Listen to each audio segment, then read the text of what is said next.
What's up, VC? So I'm with Veronica here, and we were about to sit down, and I have I assume like most people here in the vinyl community, if you collect records and whatnot, you appreciate or maybe collect some form of physical media. I have a decent DVD and Blu-ray collection, even some VHS from Once Upon a Time. And she picked out a movie. She happened to pick out what I would consider a go-to staple, The Goonies. So you're new to some, or catching up on, I should say, some American pop culture essentials. Yep. So that made me think of some go-to essentials that I need to show. About to run out of time. Life's been hectic. I've been dealt some bad news. And we'll bypass that. But as it is right now, one of the go-to staples of my father is this cassette, which was his. This is Cream, Disraeli Gears. Today would have been, today is the day of anniversary of my dad's passing. I'm not going to mope on that. I'm not going to dwell on it. But I'm certainly forever aware of it.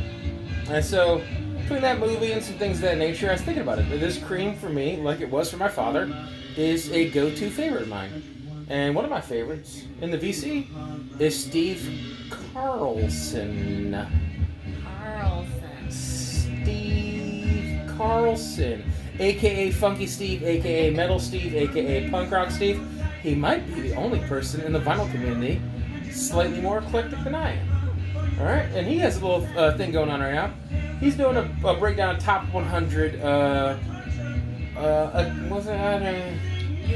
go-to records, right?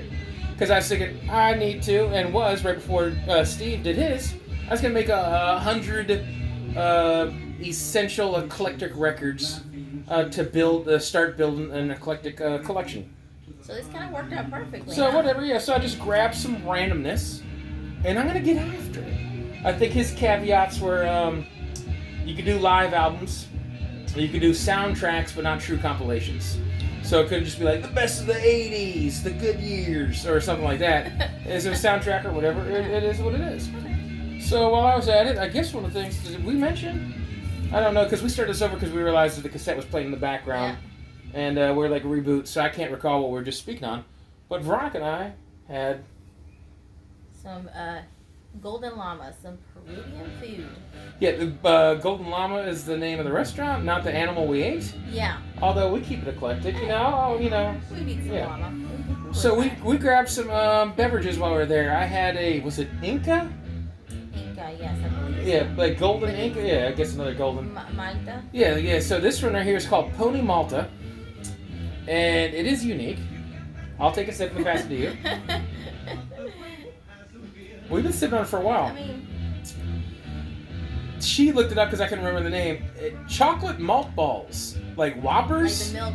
Yeah, ball. So this tastes like a Whopper without chocolate. It's not terribly carbonated. It's dark. It's sweet. It's unique. If anyone loves malt, I wonder if the lack of carbonation could be from transport, though. Like a lot of drinks that are. Yeah, that could be the case, because like I love the Hecho en Mexico Coca-Colas, but it's always like a coin flip that sometimes they're the most fizzy things in the world, but sometimes they've been abused. But this is a unique drink, and would not be a go-to. It's a try. Well, actually, it's kind of a go-to for us to try new things. Hooray us! We're diverse. I guess the shout-outs would be you're wearing Care Bear pajamas. I'm wearing a Hulk hoodie, if you ever watched the video from Once Upon a Time, the last go-around was cold. Mm-hmm. And I guess a quick segue into ever showing different things and encouraging that. One of my go-tos of my childhood would have been The Incredible Hulk.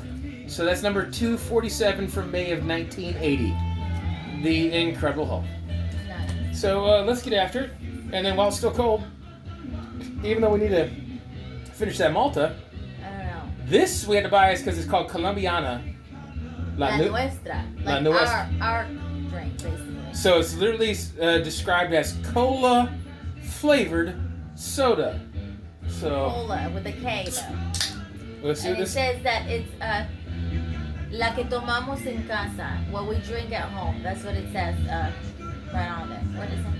Is it like? It's like the other one where it's like some of these Latin colas, the other one have much more of a cream soda, but this is almost like a less sweet Pepsi Cola with like vanilla cream soda undertones. Yeah. But anyways, we're getting random, and for us it is go to try different things. Yeah. And since it's about to be a movie night, I figured I'd show some soundtracks that I got into, right? Right? So, yeah, no derecho, no correcto? Correcto. What else? There has to be more synonyms than that. You could, claro? Yeah, comic Rama. I'm trying here. I'm learning, right? Last Dragon is something I grew up with. I've talked about this in the past. This is a go-to movie. This is a go-to soundtrack. I think I've owned this on every platform except for Laserdisc over the years, from VHS to DVD to Blu-ray, cassette, and CD, and vinyl. And then that's actually something I was looking for forever and a day when I did my soundtrack, all welcoming contest. I could not find this. This Snatch is awesome. It's a great soundtrack. It's a go-to movie. I've watched it a gabillion times.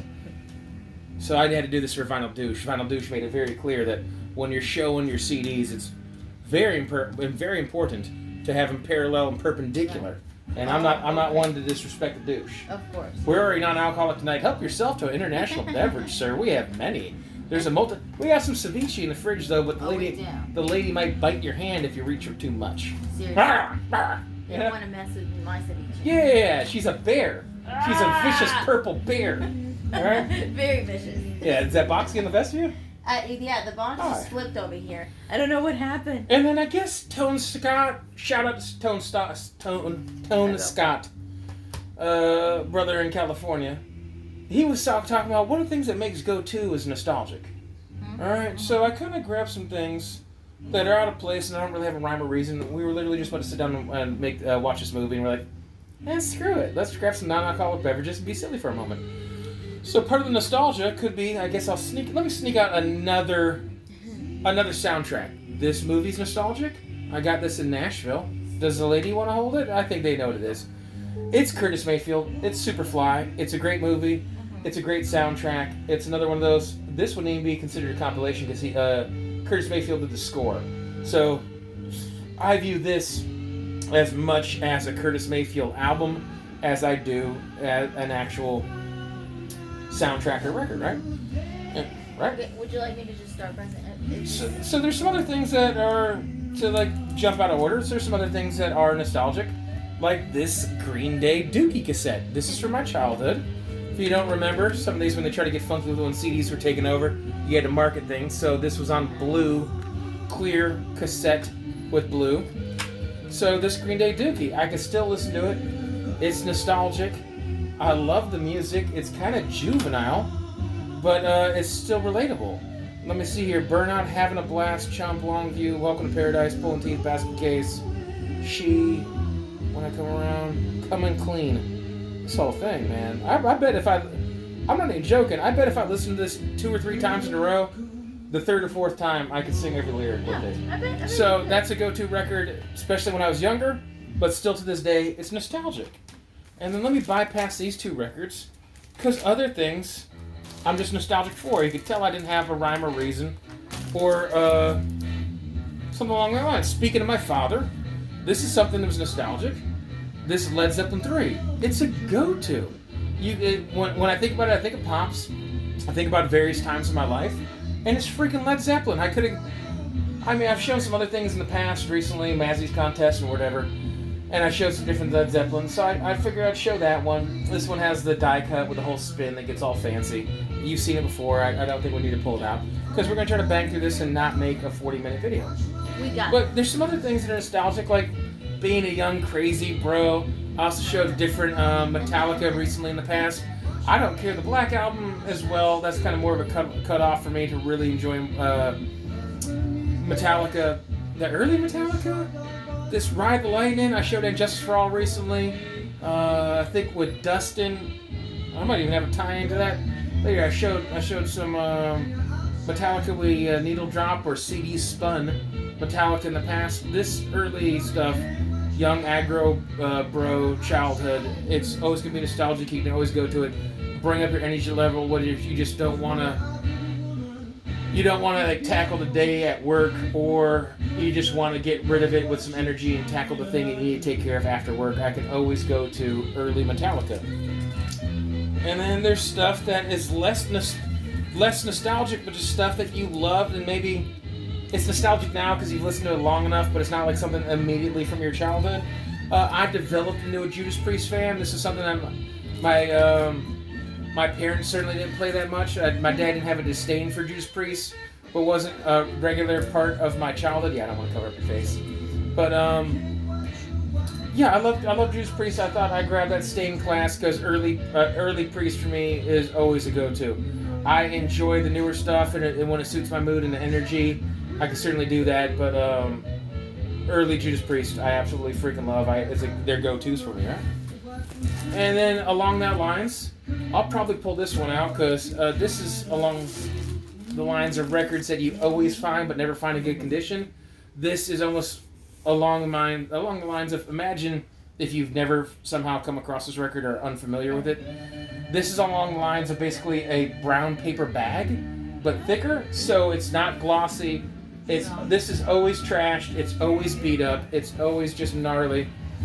This is super clean. It's flawless. First press. Original lyric sheet still intact. Look like it's never been touched by human flesh. So this is a first press with all the accoutrements. Neil Young. I'm a fan of Neil Young across the board, but especially his earlier stuff. Not that I turned a deaf ear or a blind eye to his latter work, but this in particular is some of my favorite Neil Young, and I can go to this. And I've said in the past, like, this is very appropriate for today. I guess it was on my mind when I was picking records, because in the wake of my dad's passing, I went to and played a lot of Neil Young as a distraction and emotional crutch or support or whatever music can be at certain times in your life. And so when you look at things like this, I was thinking about what are go-to records. And I guess I mentioned Dustin earlier. The next two I'm going to show, I might send links to videos. I got some newer viewers here. They might not know Dustin. He's been tied up and our schedules have not been lining up too well, so he hasn't been in chair for a while. But I'm not going to pull this one out. It's translucent orange. This is everything now has a psychedelic tinge on it now. The description is overly robust, I'd have to say. This is Chicago-based garage psych-tinged rock. It looks way more metal than it is. I'll send a link if you want to listen to it. Anyways, I'm getting sidetracked on my point because I was trying not to talk about music, but just hammer out some eclectic go-tos. And a really big fan of this, and this would fall in the go-tos of things that you buy this year, whether it's something that slipped you by in time or was rediscovered, band that was obscure and then got pressed, like this 1975 undiscovered gem, and it becomes part of the music knowledge realm and more massively available to people. And this is something that has been a go-to over the course of a year. So I consider that a recent go-to. And then there's things, I guess I alluded to briefly, of things that you fall behind on.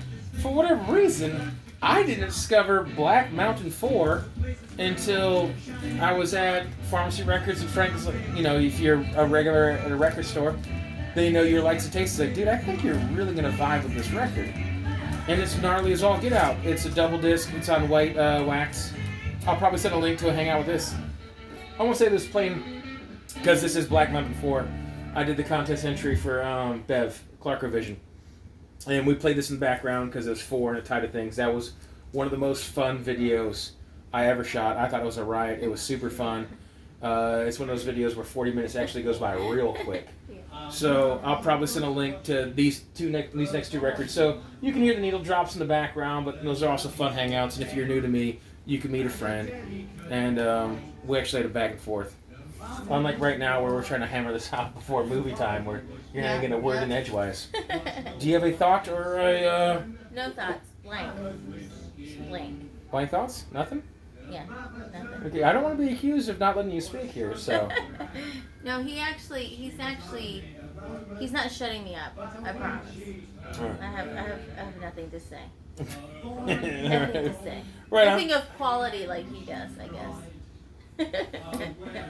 And so the last thing, viewing go-to records. Because essentially, my first idea was just going to be, before life started getting in the way, was 8 Eclectic Essentials. And I was just going to grab kind of like 8 go-to records that are completely vast and try to sum up my 100 record theory into 8 records. And that became difficult. And things got in the way with work and personal woes. So this kind of boiled down to being spontaneous. So the last way I kind of thought about it on the fly when I was grabbing go-to records is, I'm a gregarious individual. I have people over and entertain. And there always seems to be a couple go-to records that people grab. And a lot of times, I guess the very first one, I didn't grab Al Green. But most people don't want to flip through records, and I file first name first, which pisses some people off, but I file first name first. But most people either stop at Al Green or the Beatles if they really don't want to flip. They find something that they think is safe, that everyone knows, and is comfortable with, and they just move forward. So it's the Beatles. Don't need to speak on it. If you're unaware of it, I mean, I'm not the biggest Beatles fan in the world, but give them their respect. There's nothing to speak on. It's the Beatles. Plus, you would have to be living under a rock to not know. And there's some other go-to stuff where people are just like, nobody can be mad. You're culturally diverse, and you're musically in depth. If you pull Marvin Gaye, is the way I gather everyone that pulls. There's so many people that pull Marvin Gaye out, like, for go-to records when people are flipping through your bin. If you have friends over and this, and it's like, look at me, I'm a Marvin Gaye fan. I'm cultured and refined. I know music that most people don't, and you're just like, cool. No, I like it. It's my record. They're not grabbing Al Wilson or any of the other meagreed or ridiculous. I got so many soul, funk, blues, R&B records, and they're just like, Marvin Gaye, I got this. But I mean, it's commercially friendly, so I get it. But there's this. I guess the way I'm closing this discussion out is go-to records that people always go for. And then if people are a little bit younger, this band, I think I have the entire catalog of not only the White Stripes, but I have not gotten as oddly enough, I do not have the new Raconteurs album, because I've been trying to sneak through one of those Vinyl Vault copies, and they're overpriced, and I just need to go and settle for one of the regular copies. But in particular, they always go for this one because it's Seven Nation Army is on this one. So when people grab this White Stripes, that is always one of the very top go-tos, because a lot of times people don't want to start at A, so they'll start at Z, and if they don't want the zombies or they don't want the yeahs and Ys or whatever, they see the White Stripes and stop. Or so it happens very much where people just pick one of the bins, flip until they grab something that they know, but it doesn't seem like a cop-out, and then that's that. So, and then I asked the lady, I said, do you have a go-to album? She went blank. I used to listen to a lot of System of a Down. Mm-hmm. Yeah. I don't believe you have any System of a Down. No, not on vinyl. And I had it on CD, and it got stolen. Really? Yeah, I used to have System Down on CD. It got stolen on my brother-in-law's car. But honestly, I would say that was my go-to. And then you like all kind of EDM dance electronics. So I had my last one I'm closing out on is a go-to picking for someone else. So since Veronica was just like, I don't know, I don't want to, don't put me on the spot. Do I have to think right now? It's Basement Jaxx. You ever listen to Basement Jaxx? Yeah. Okay, so that sums it up. So I would grab this as a go-to to discover music with you. So this could be one of the things we listen to in the near future. No. I've never played this for you. Don't know if you ever listened to it. So let me go and actually pull this out. Now, one thing that happens to me with music a lot of the times is that I'm like, I have no idea what it is, and then when I listen to it, it's like, wait a minute, I know that, and I'll even sing to it. Look at those smudges. It looks wet. Mm-hmm. Like it got wet and just dried up. It looks like I need to clean it. I haven't played these in a while. So, anyways, I'll clean and play these for you in the near future. Okay, yay! But anyways, so along that realms, this would be a record I would grab as a go-to thinking of someone else. I don't know if that fits the bill, but we're trying to sneak it right in at or around 20 minutes. Steve, love you. VC, love you. Everybody take care. Buenas noches.